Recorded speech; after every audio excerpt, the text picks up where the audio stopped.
Direct from Fort Meade, Maryland, this is DINFOS Live. Hello and welcome to another exciting episode of DINFOS Live. I'm Major David J. Murphy, a DINFOS instructor and your host for today's program. Thank you so much for joining us today, and I just want to wish the U.S. Space Force a happy 4th birthday. Semper Supra. Today we'll be talking all about live streaming, which is an increasingly popular way to transmit information and communicate with relevant publics. We use it here on a monthly basis to execute our show. To talk to us about this important tool and how it can be leveraged to help meet Commander's intent, please welcome to the program two members of the Defense Media Activities Live Operations Team. Honey Shewbert. Hello, honey. Hi. Program. Thank you. And Patrick Doran. How you doing, sir? Hey, good to meet you, Pat. Have a seat. All right, well, thank you so much for joining us. Now, before we get to know about yourselves and your positions here at DMA, and we, of course, talk about live streaming, I want to let everyone know that DINFOS Live is live for a reason. So, if you have any questions for our guests, please don't hesitate to leave them in the comments down below. Well, guests, thanks for taking time out to be here today. We really appreciate it. Can you first start out by telling us a little about your positions here at DMA and also your history in the military and in public affairs? Absolutely. First, I want to say thank you so much for having us on the show. We're usually behind the lens, so it's interesting to be in front of it this time. Absolutely. Yeah, so a little bit of history about myself. I started in this career as a combat camera specialist in the Army. And I served 6 years, and I ended up getting stationed at AF in Bavaria in Germany. Wow. And that's really where my career in this field took off. Okay. I gained a lot of skill sets there, and then when I got out of the Army, I was hired to be a civilian there as a senior producer. Wow. And eventually I was promoted to operations manager for AF in Spangdahlem on the other side of Germany. Okay. You know, a quick 6-7 hours drive to get to the gosh. other side of the country. Wow.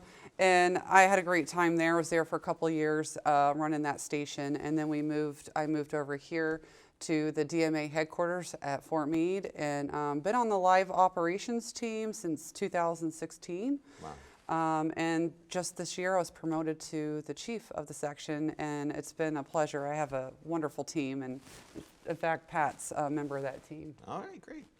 So I'm kind of like you, sir. I served in 2 branches of service. Started out in the Marine Corps like you, and then did 10 years in the Army, and then decided it was time to pull the trigger and retired in 2017. Ended up coming back later that year and got hired on here as an audiovisual production specialist working in the production support realm. So we did a lot of the field productions and ran the camera shop and did a little bit of the stuff in here in the studio as well. Now I'm a lead audiovisual production specialist, and I'm the manager of the camera shop and our field production shop. Awesome. Well, again, thank you both for being here. So let's go ahead and start with a very simple baseline question. What is live streaming? Please define that for us. Sure. It's, you know, it's 2 words, right? We got live and streaming. So talk about the live piece. Live is real action. It's happening right now. I'm sitting here in the studio with you on Fort Meade as the viewers are watching this. And then the streaming portion of it is sending that video and audio through the internet to get to the point you want it to go. So you put those 2 together, and here we are today on DINFOS Live. Okay, great. Now, for those of us or those folks who are out there watching today and thinking, I'd like to do something like live streaming at my location, what are some of the first things that they should consider before, again, making that leap? They should first have an understanding for what the need is. Mm-hmm. Why are you live streaming versus recording it and playing it back later? So you really have to understand what that need is. Who's your audience? Who are you trying to get this message out to? What is the message? Mm-hmm. So you really got to have an understanding of your commander's intent, or your client, whatever the case may be, what their intent is with the program to determine if you should really be live streaming this. Mm-hmm. And then infrastructure obviously also plays a place in all this, and we could talk more about that soon, hopefully. Yeah, absolutely. Yeah, I mean, you need to look at whether or not you do need to live stream. If it's something you can do over, whether it be like a video conferencing or something like that, you know, it all depends on the information you're trying to share and how ways you're getting that information. Do you want your audience to be engaged and asking questions and answering them on the fly while you're going? Then you probably want to live stream it. Or if you're just going to be sharing a lot of information via like slides or just a plethora of information. a lot of stuff you might want to look at doing like a video conferencing or Teams, realm, all the different stuff you can go out there. So you just got to take a hard look at that and see if it's something that's what you need to do. Absolutely. Let's dig into that a little bit deeper. So talk to me about when live streaming is the right tactic to use and when it might be the wrong tactic. And kind of specifically there, what kind of events would you recommend using live streaming for and not using it for?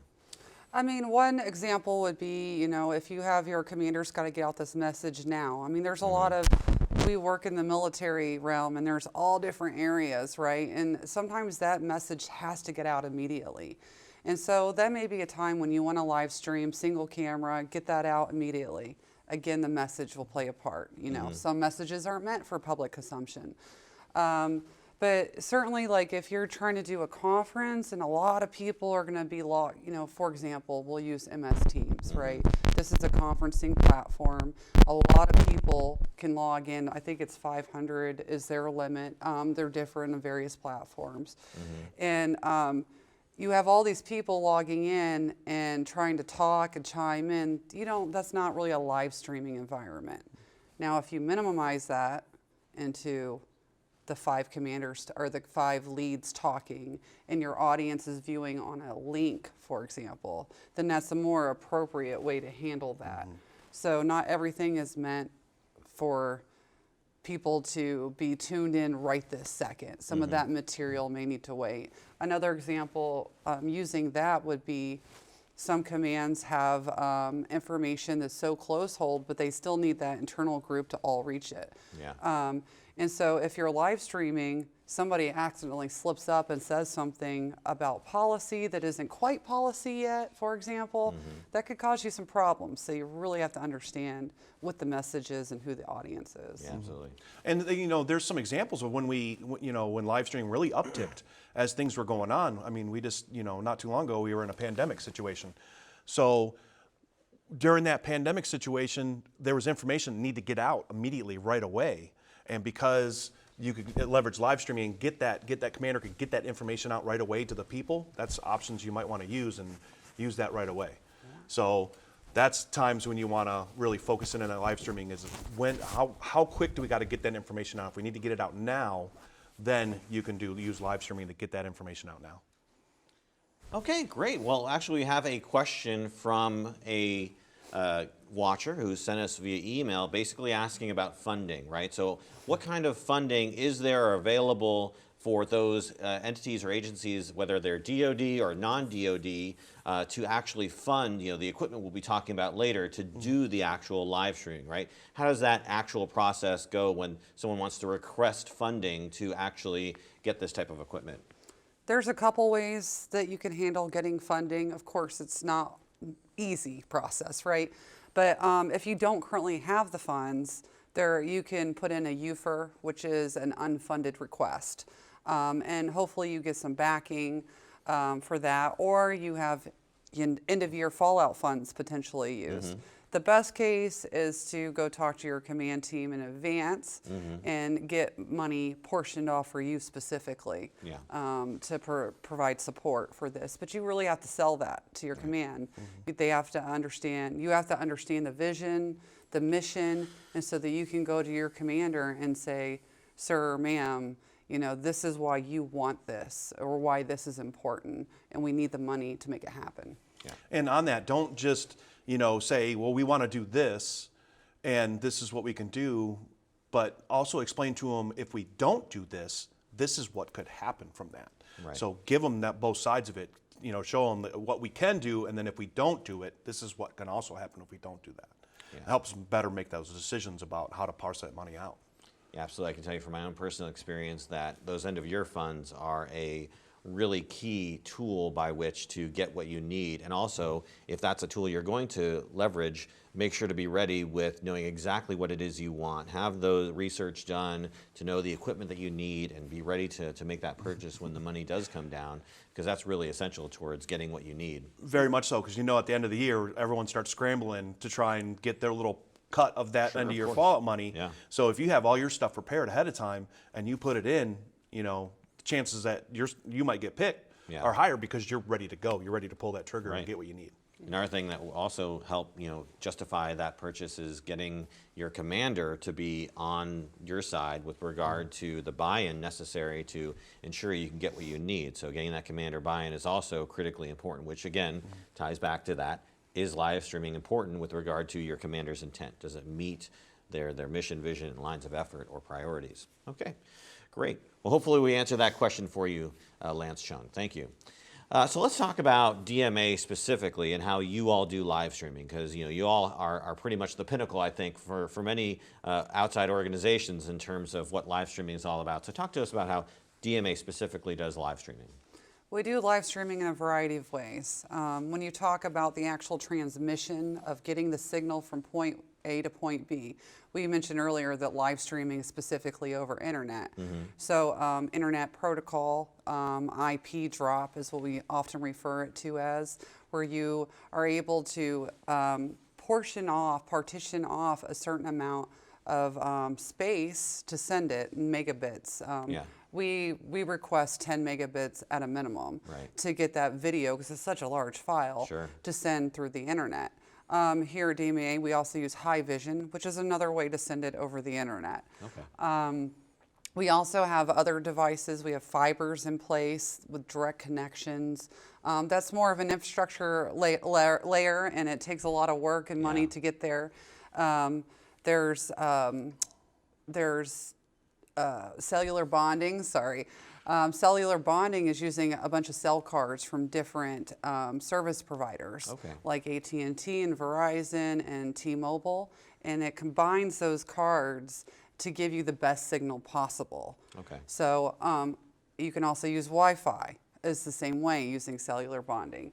And in those cases, you have to be careful, right? Because if you're in a room with 200 people all on their cell phones and they're all connected to the same Wi-Fi connection, the same cellular services, then you could experience dropouts or artifacting.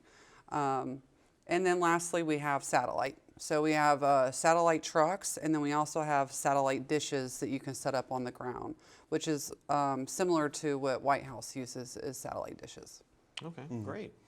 Talk to me about specifically this show right here that folks are watching. What needs to go into place from an infrastructure perspective for the audience watching this show, to get this image from here in the studio out to them at their laptop or cell phone or however they're watching it?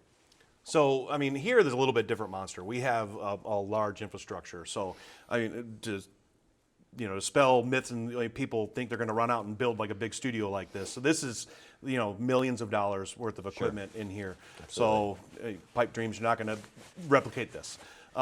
There's not a lot of these, within the military, this kind of a setup. But basically here we have a multicam setup here in the studio. So we have 5 cameras that all feed into a switcher room, so our control room. And that is where the first iteration of this thing goes through. That's where we have a technical directors switching camera shots. You have directors calling the show. That's where they can bring in graphics, all other stuff. That's where audio gets mixed in with it. And then from there, it goes downstairs to our broadcast operations recording group. And that's like the hub. That's like the beating heart of DMA. So that's where everything that comes in and everything goes out, in and out of there. I actually worked down there when I was here active duty at DMA.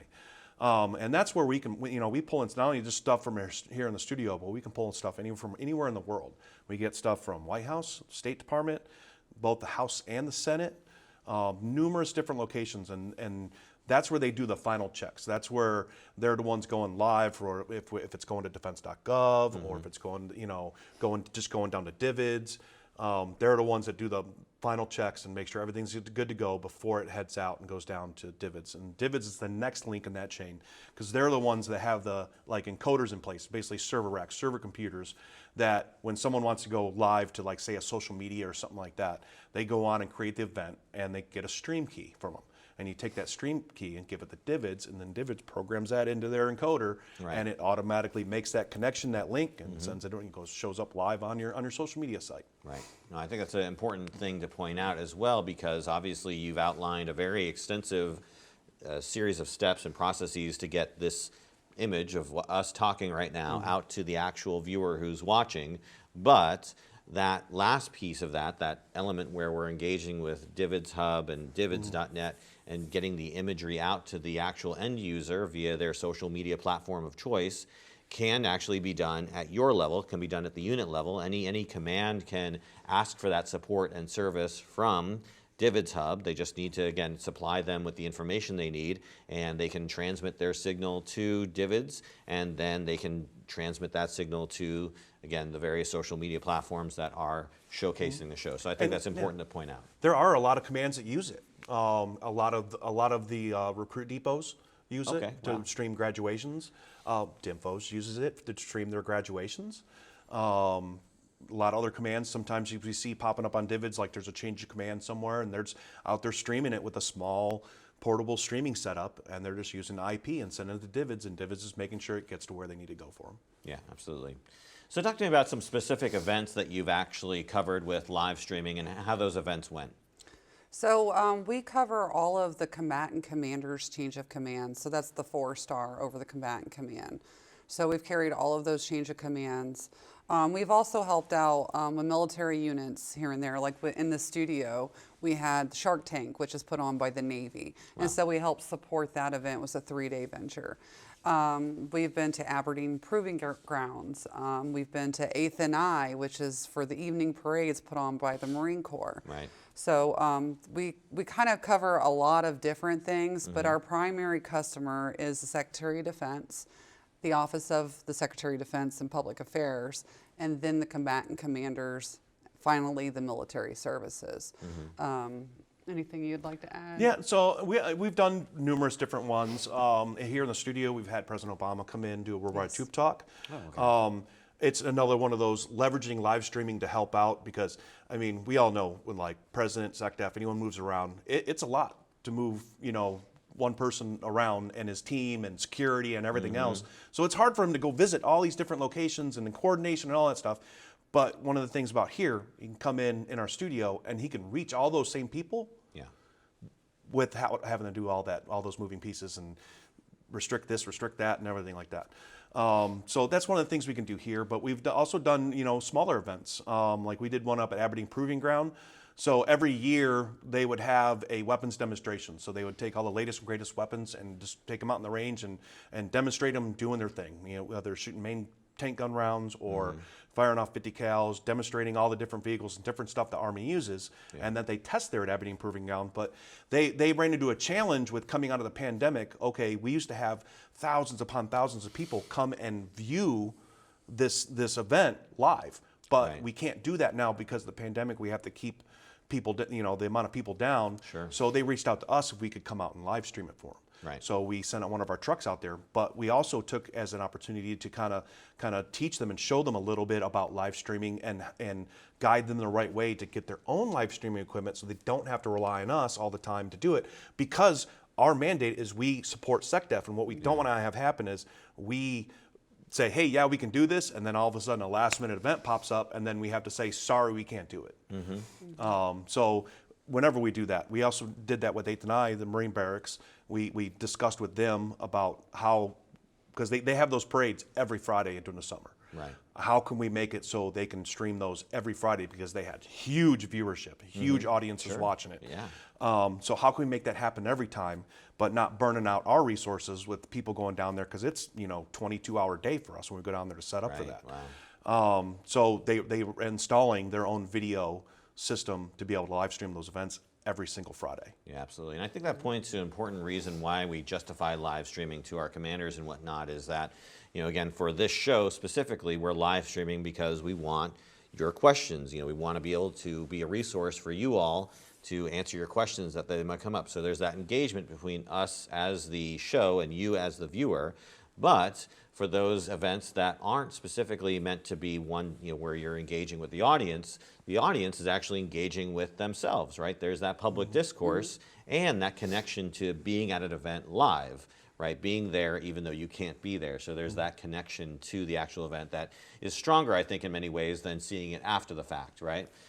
But we'll get back to that when we talk about evaluation a little bit later.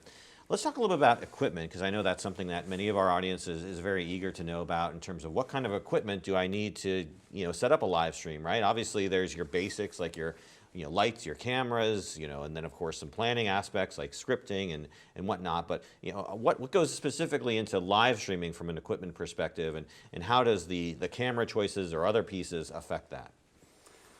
There's a lot of factors. I mean, you can live stream using your cell phone and the internet. Right. And you can accomplish, getting your message out really quickly. Sure. Of course, it can get more complex. You bring in cameras and the switchers, and as Pat was alluding to earlier about the studio set and running through the control room.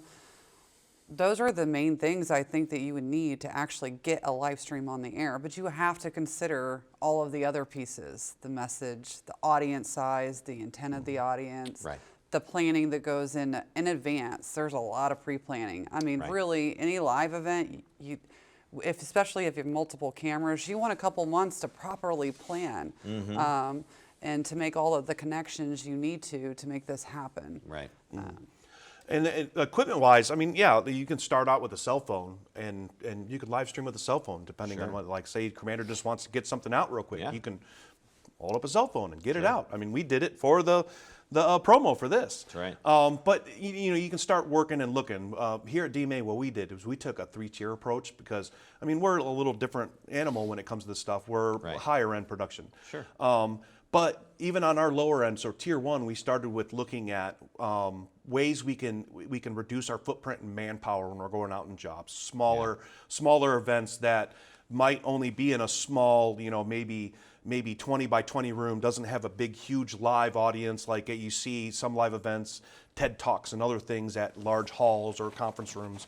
So we looked at, small switcher PTZ camera type systems, something that you can send out just a couple people and set them up. We actually just got a new one in. It's just a small switcher box like this big, allows you to have 3 different cameras. The cameras themselves are powered over Ethernet lines, so they power over Ethernet, and they also get their video signal, so you don't have to worry about powering it. And it's all controlled from the switcher. You got a little controller. You just pan, tilt, zoom, focus, iris, everything. You can even pre-program in shots onto it.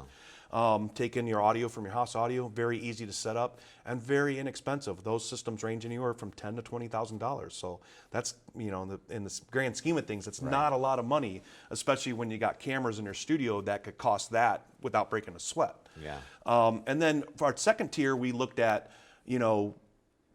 looking at systems where we have options. We need a little bit more than a small PTZ camera system. Maybe we want to bring graphics or something in for the show, or just a little more complex options we have for it. But we wanted something that could still do what our trucks do, but be used in places where we might not be able to get our trucks, or it's a heavier lift because the truck's hooking the cameras in the truck. We got to run a fiber line from wherever the camera's at, all the way out of the building to the truck and plug it into the side of the truck. And some shows we go to, we got, multi-1,000-foot runs. Wow.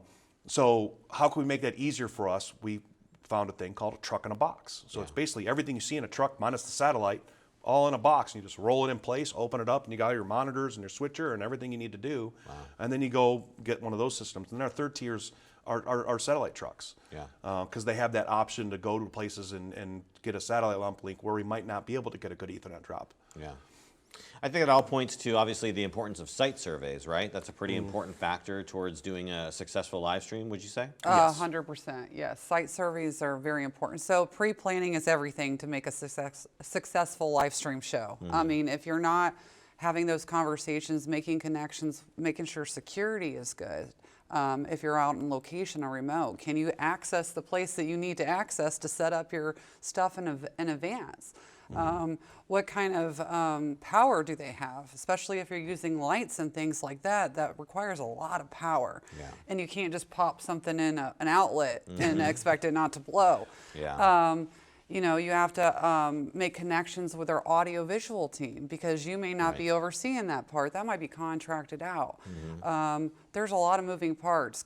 Yeah. Protocol comes into play, especially with a ceremony. Right. Which direction is the DV going to come in from? Where is he going to stand? Is the color guard there? Is there a band? Do we need a microphone so we can hear them? Yeah. Does the commander walk around instead of stay behind the podium? Because as soon as he walks off the podium, the live audience can no longer hear him, only the in-house. So there's all these pieces, and a site survey helps you better understand those movements, all those parts, and get you connected with the right people to get the answers you need. Yeah. And so we try to do a site visit. You don't want to do it too early, but you don't want to do it too late. So, a week or two prior is probably the sweet ground, because things can shift and change, right? Sure. So that's why you don't want to go too far out, but you also want to give yourself time to make adjustments, to get the right people in place and maybe you weren't there, things of that nature. Absolutely. And that's just the site survey. You should already be planning way ahead of time with everything else and Right. how the show's going to go. Yeah. Honestly, when it comes to live streaming, the sooner you start working on it, the better. Yeah, absolutely. We've talked about equipment for a bit there, and I got an email question from Kat Petaway Clark, who asks about essentially a list of equipment. Is there any sort of official list of equipment, either from DoD or from DMA, that they can utilize to just kind of like, okay, I'm going to put this into my ordering system and get this equipment right now? Unfortunately, there's no such list that I know of that exist, because technology is always changing and growing, and every command is unique. They have a unique infrastructure. They have unique ways to route requirements and things of that nature. DISA plays a part in that too. And so it's hard to truly identify this will work for every command, like a blanket statement of equipment. But there are certainly resources and people that you can reach out to, including ourselves. We're more than happy to share information and try to help you stand up your own live streaming services. So that's what I would say as far as, but Pat, do you have any more? Well, I mean, it's anything with military. A lot of people in the military are used to military was providing the equipment, and it's always standardized. It's only, well, when it comes to the stuff we use, we're using a lot of things they call COTS, commercial off the shelf. Okay. And unfortunately, in the way technology is, it's evolving so fast that if you came out with any list, 6 months or a year down the road, it's probably going to be defunct. They might not make that thing anymore, or they might have come out with a new model or new this, new that. So the best thing you can do is just constantly be researching. And there's tons of different ways you can do that research. You can reach out to the people who make the equipment, and they'll be more than happy to come out and demonstrate. They're trying to sell that equipment, so they're going to come out and bend over backwards to try and show you and everything it's capable and prove that it's the exact stuff you need. But you just got to make sure you're looking at it with an open mind, saying, okay, just because this person said it's exactly what I need doesn't necessarily mean that. You hear from everyone first. And then you can go to things like, there's trade shows or things you can go to where you can talk right with the vendors, talk with the people who are making the stuff and learn more about it and try to become an expert in it. And then you'll know exactly what you need to get. Okay, absolutely. Yeah, on that same note, I think, beyond equipment, obviously it's personnel, right? So for instance, there needs to be someone monitoring the live chat, right? So, I've got a social media moderator who's looking at our chat because I wanted to see if there are any questions coming from you, but also you need to be able to stamp out any of those unwanted entities that might want to try and overtake your stream and put out malicious links and whatnot in there. So you have to be able to be mindful of that, because the last thing you want is for your audience to come out and watch your show and then click on a link, and then they get directed to a site that they shouldn't be directed to. So those are all things to keep in mind as well. Absolutely. When it comes to live streaming, again, for those who maybe have the setup at their organization or have no setup at their organization when it comes to live streaming, talk to me about the different levels of live streaming that a unit can establish, from the most basic to mid to high end. What goes into each level? We've touched on cell phones and whatnot, but kind of break that down for us. Well, I mean, you start with the most basic is a cell phone. You can go, you can live stream straight from a cell phone right out to social media. Yeah. Anyone can do that with cell phones. So that would be your most basic.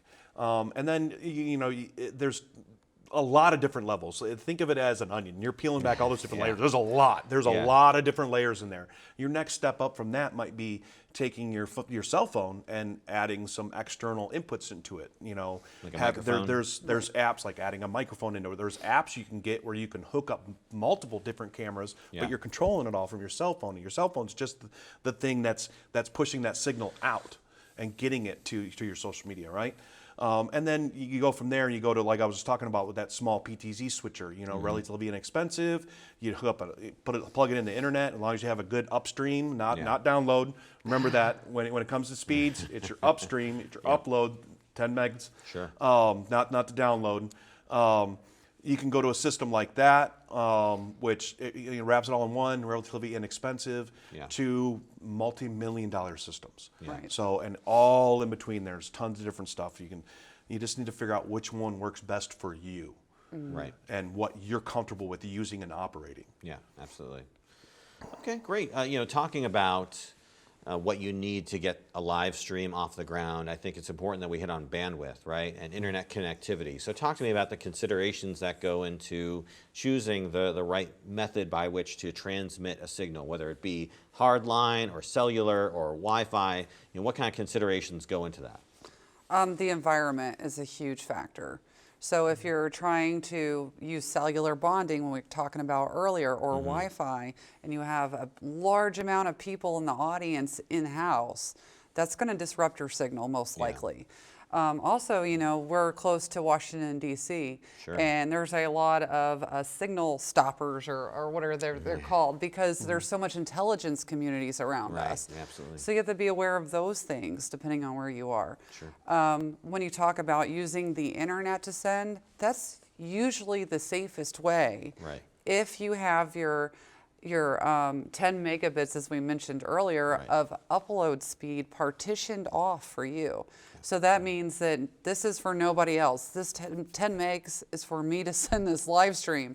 I don't need anybody else jumping in on here, because it can disrupt the signal. And then, of course, satellite, you've got to consider weather.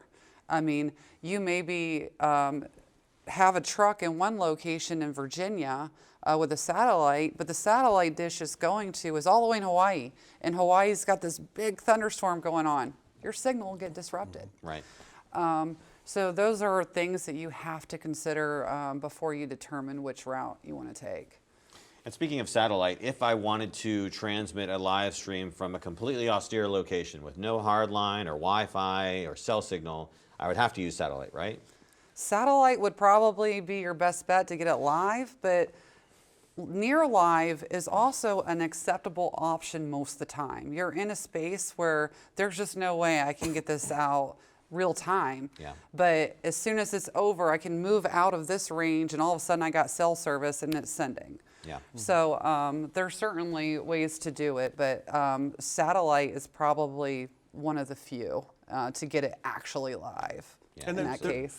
And there's nothing wrong with live to tape. No, there's not. Near live. I mean, everyone does it in the industry. I mean, I hope not everyone believes that the Tonight Show is you're seeing it live. What? You're not.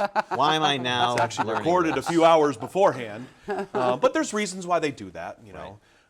But there's still nothing wrong. You're still getting it out in an expedient manner. You're just making sure you're giving the best show, the best product you can if you're just doing it live to tape before you send it out. Okay, great. Well, we've got a question from social media, specifically our YouTube channel. William Beaumont asks about technical difficulties that you've seen or encountered when live streaming and how best you solve those problems, right? So again, planning, you can do all the planning in the world, but things still happen. So talk to me about some technical difficulties you've encountered and how you've overcame them. I'll let him talk about the difficulties, and I'll let you out. So yeah, everyone has a plan, right? You heard the saying, everyone has a plan until they're punched in the face, right? So you go out there and you got a plan. Honestly, I mean, the most problems we always have is audio. Every once in a while might be like transmission issues, satellites, because of weather. I mean, I remember we were down at 8th and I, and we're getting ready. I believe the president, he was actually going to be there. He was the guest of honor at the evening parade. And 8:45 start time. Well, 8 o'clock, the skies just opened up, and it was just like wow, pouring rain. Oh man. All right, so there goes your transmission source. But one of the things you make sure you always have a backup, right? Always have backups for stuff, and we do the same thing with our mics for audio. We'll have primaries, we'll have backups. So that's one of the best things you can do for when it comes to technical difficulties. But sometimes there's other things, and it falls in the realm of technical difficulties. Honey hit on a little bit, like you might be live streaming so-and-so, and he might be talking at the podium, or it might be his time to talk, and he just walks away and starts talking wherever, but now your live stream audience isn't getting that audio. That's the type of things we run into more than anything else. It's never anything real. It's always it's always like an act of God, weather, or someone just not really realizing, oh, it's going out to a live stream audience. I need to make sure I have a mic, so I'm doing that stuff. But you can prepare for a lot of that stuff. Yeah. Nothing real major. Those redundancies help you out a lot. Sure. When we live stream an event for the secretary or anybody else, we usually have 2 paths. So we're not relying on only satellite or only cellular. We're relying on satellite and cellular, or satellite and the internet. Right. In pretty much most cases, because of the client, the level of client we serve, and our goal is to make sure that we get that product to him and his audience, right? Right. And so, and then like you said, with the microphones, we may get there and we usually rely on house audio. House audio is the AV team that probably works on that installation, and they do a lot of the command related stuff, just, you know, with the podium and maybe some speakers. Right. And so we'll connect to their mixer, but that's a point of failure as well. Right. And so we have to make sure we have a backup plan. So if we lose the mixer, then we still have a backup microphone on the podium at least that we can rely on. And so that's what I would say, is to make sure you got a backup plan. And then also we record locally. So you always record what you're trying to send out live. So that way, if it fails, or if you have dropouts or artifacting or all these different things that can happen in a live transmission, you have the actual clip that was recorded in the truck or in the switcher or in the camera, so that you can always play back later or send as a video on demand or VOD. Absolutely, that's a great point. I mean, recording is essential if you want to be able to, you know, swap out what you broadcast live in case there are those issues where either signal dropped or was degraded or whatnot, or audio dropped or was degraded.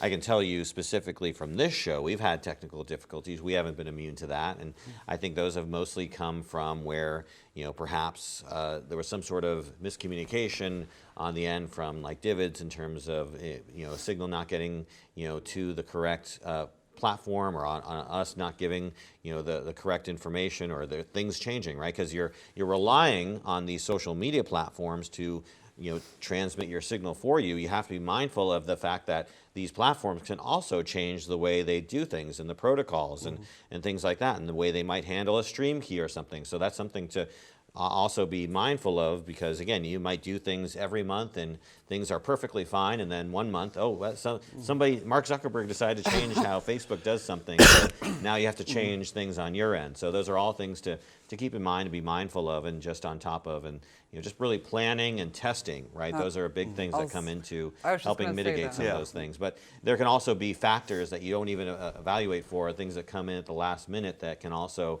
affect the stream. So for instance, someone doesn't talk into the microphone. Was that planned or, you know, anticipated ahead of time? And then, you know, how do you resolve that? You just need to have those after action reviews and, you know, discuss where can we perhaps, you know, mitigate those things in the future. So and testing really helps with that.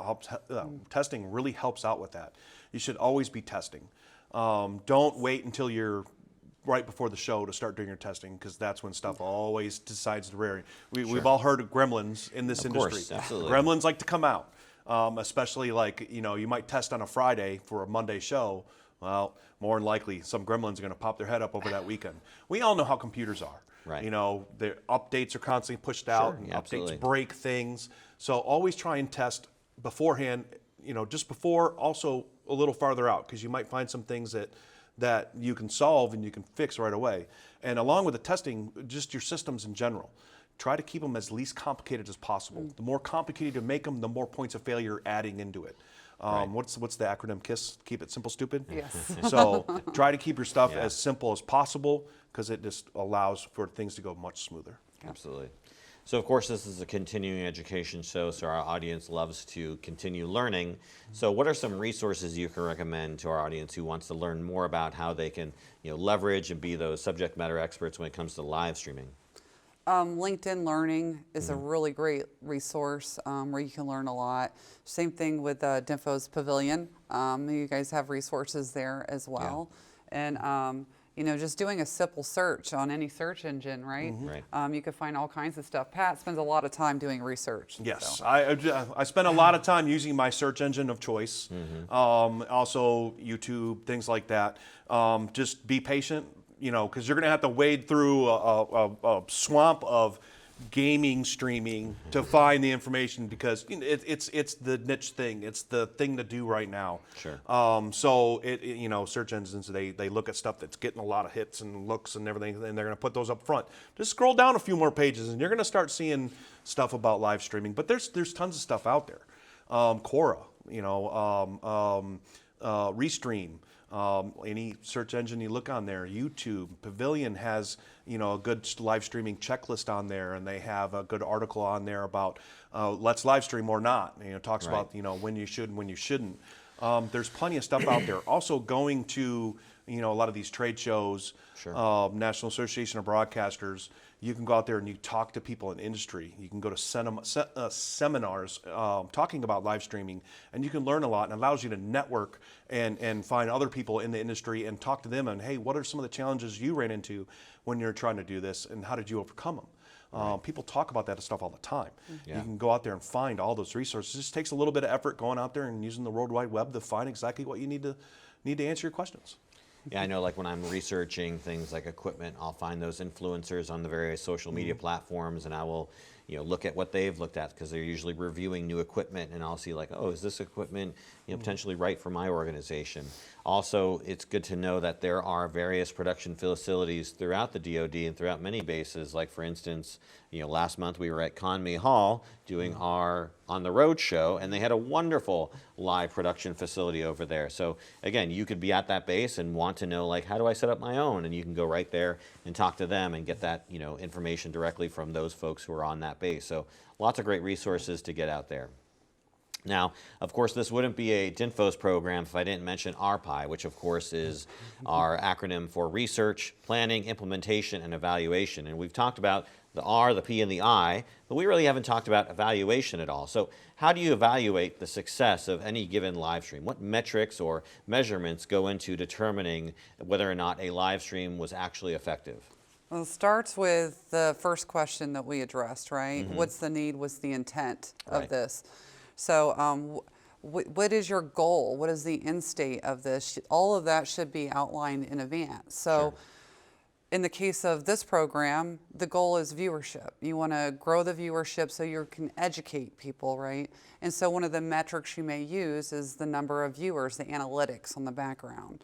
Another one may be, it's about, did it reach all of the people under my command, no matter which region they happen to fall in, which country? Did they get those messages?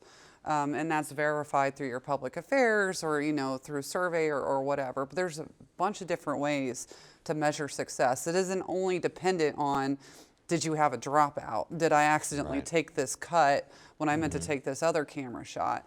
It's really about what was the message received on the other end, Sure. was this met here? And just because you did a live stream, and then you go look at your analytics real quick afterwards, and you don't have all those viewers, that's a little too soon. It's not a short game; it's a long game. So you should be looking at, because people are going to continue to watch it. It's still going to live on out there on social media, and just because they didn't watch it right then and there, people have really short attention spans. So they only watch like a couple minutes of it, but that doesn't mean they might not go back afterwards Right. to watch it. Maybe they just didn't have time to watch it right then and there. But there's a lot of things you can leverage in that. And it all comes down to the effects you're trying to cause by live streaming. So if say you're doing something command information and you're at a base, and just an example, like DUIs were up. So the command team decides we want to do a live stream, talk about the impacts of driving while intoxicated or anything like that, Sure. and resources that are available to help you if you're having problems or anything like that.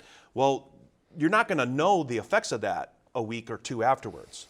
You're not going to know the effects until 6 months down the road, and then you go look at, okay, hey, we did that live stream, our DUIs on base are down. That's an effect of doing that live stream. So you need to look at the long game for it, don't just quickly go to the clicks and views right away, because there might be downloads and things later that you got to take into account. Yeah, no, absolutely. And I was going to add that part of that evaluation on the back end, the Army calls it an AAR, an after action review, right? And so putting down on paper and writing in words, you know, this is what went great, this is what went wrong, and this is what went really wrong, right? And then maybe you can come up with some recommendations, you know, or you write down how you work through this, or whatever the case may be. The point is, next year or in the future, whenever it could be, you're in the same location and have the same mission, that person can look back and go, oh yeah, there was a problem with audio because of X, Y, and Z. Right. Let's go ahead and work to overcome that now so we're not faced with the same issue. Yeah, and definitely like those things that went wrong, bring those out. Like everyone, put on your thick skin. All right, we're just trying to improve for the future. We're not like you know going to beat up on you. Oh, you messed up our live stream. No, that's we're here to learn from it so we don't make those mistakes in the future. History is the best teacher, right? Yeah. So don't go in there with that attitude. Put your thick skin on. You know, shine a light on those dark spots. Right, because that's the best way to to bring something forward is shine that light on that darkness, and then you can fix that for the future. Yeah, absolutely. I mean, when we look at evaluating the success of this show, obviously we're looking at likes, views, comments, interactions, engagements, right? Because ultimately, this show, the lifeblood of it, are the questions we get from you, the audience members. So when we see those questions and that engagement, that's really a big indicator of whether or not we're being successful in terms of providing you all with a resource that can hopefully help in enhancing your continuing education opportunities. I got one more thing to add on that. Please. Especially because we're talking about live streaming, so we're talking to mainly people who are going to be live streaming, who are going to be running the live streams. Don't be overly critical on yourself if there's a failure or anything like that. Just learn from it and move on. Because we work in the field. We know how we tend to be a little overly critical of ourselves with it. Yeah. Don't do that. Use it as a learning experience and move on, and just make it so you can make the next one better. Yeah, absolutely. And then we also look at, again, that long tail, right? Because we know only a fraction of our audience watches the show live because of course, obligations, right? But we know that there are a lot of viewers that come in after the fact and will watch the recorded version. And, again, there's still that opportunity for engagement, whether it's, again, live at this time or after the fact, because, we'll go in there, we'll look at the comments. You might see some questions you can answer. So, again, a lot of different ways to evaluate success. But, good to make sure to think about that and consider it before you even decide to execute on a live streaming program. How are you going to evaluate success? What are those metrics that are most important to you and your commander to determine if you're meeting those needs and getting those lines of efforts accomplished? Absolutely. All right, well, I think that brings us to the end of this month's program. Before we say goodbye to you all, is there anything else you'd like to add? I would just like to say that, first of all, thank you again for having us on the show. Absolutely, thank you for being here. I think that we touched on a lot of things here, but if you're looking to do a live stream, start with making sure you have a point person, as we call them here, our producer, Okay. Who kind of has the oversight over the whole program and understands all the moving parts. That person's very, very important to make sure this is successful. And then doing those things we already talked about, the site survey, the testing of equipment, understanding the commander's intent, that should be number one. Yeah. And then after the fact, doing those evaluations and those AARs. So all of these aspects we're touching on here are very important. So it's important to look at the whole picture. Yeah. And again, we're a resource as far as information and trying to help you figure out how to get your footing. So, we're totally cool with you reaching out to us and asking some questions. We're here for you. So. All right. Great. Yeah, please reach out. I mean, you can find us on Global. I'm pretty sure they stuck our lower third. Just use that wonderful little slider and go back and see our name and look us up on Global. Shoot us an email. I promise you, if we don't know the answer, we know someone who will have the answer, and we can get you to the right person. All right, great. We'll make sure to put any resources we have in our show notes. But that is our show for this month. Remember, if you'd prefer to listen to this show rather than watch it, know that DINFOS Live is also a podcast, and you can find it on your podcatcher of choice. Just search for DINFOS Live. Well, join us next month, actually next year, I should say, 2024, on January 31st at 2 p.m. Eastern, where we'll be talking all about narratives, themes, messages, and talking points. Well, for everyone at DINFOS and, of course, the Defense Media Activity, I'm Major David J. Murphy. I want to wish you all a safe and joyous holiday, as well as a truly happy new year. See you later, everybody. Bye-bye. Well, there we go. Another show in the can.